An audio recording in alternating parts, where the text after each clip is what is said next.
नमस्कार, भूमिकाज ब्लेंड्समध्ये तुम्हा सर्वांचे खूप खूप स्वागत आणि मकर संक्रांतीच्या तुम्हा सर्वांना खूप खूप शुभेच्छा। तिळगुळ घ्या आणि गोड गोड बोला असे म्हणत येणारा हा सण, अशा ह्या गोड सणाला तुमची सर्व तारीफ करतील असे तिळगुळ घरी कसे बनवायचे हे आज आपण बघणार आहोत। आणि हो, तुम्ही चॅनलवर नवीन असाल तर भूमिकाज ब्लेंड्सला जरूर सबस्क्राइब करा व बेल आयकॉन प्रेस करायला विसरू नका, जेणेकरून नवीन येणाऱ्या व्हिडिओंचे नोटिफिकेशन तुम्हाला लगेच मिळतील। तर सुरुवात करूया आपल्या रेसिपीला। त्यासाठी लागणारे साहित्य आहे 1 वाटी तीळ, 1 वाटी गूळ आणि 2 विलायची। मी या ठिकाणी याच वाटीच्या मापाने तीळ आणि गूळ घेतलेले आहेत। सर्वप्रथम भांडे गॅसवर ठेवून गॅस मंद आचेवर सुरू करावा व त्यात तीळ टाकून त्यांना 15 ते 20 मिनिटे छान मंद आचेवरच भाजून घ्यावे। भाजल्यामुळे तिळाला छान खुसखुशीतपणा येतो व त्यामुळे आपला पदार्थही छान खुसखुशीत बनतो।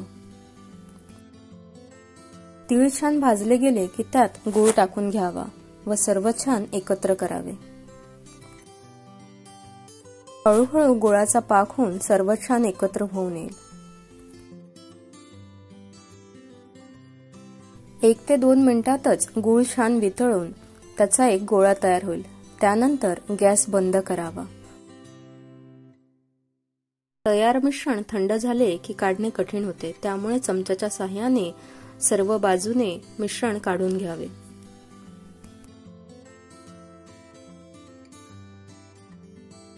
मिश्रण थंड झाले की त्याला आणखी घट्टपणा येईल, त्याला चमच्याच्या सहाय्याने काढून घ्यावे।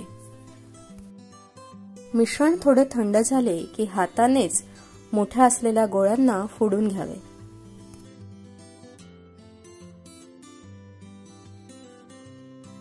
मिश्रण पूर्ण थंड झाले की ते मिक्सरच्या भांड्यात ओतून घ्यावे।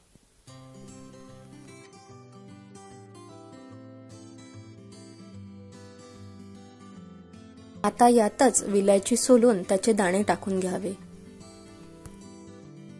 आणि विलायचीची ही साले फेकून न देता चहासाठी तुम्ही वापरू शकता।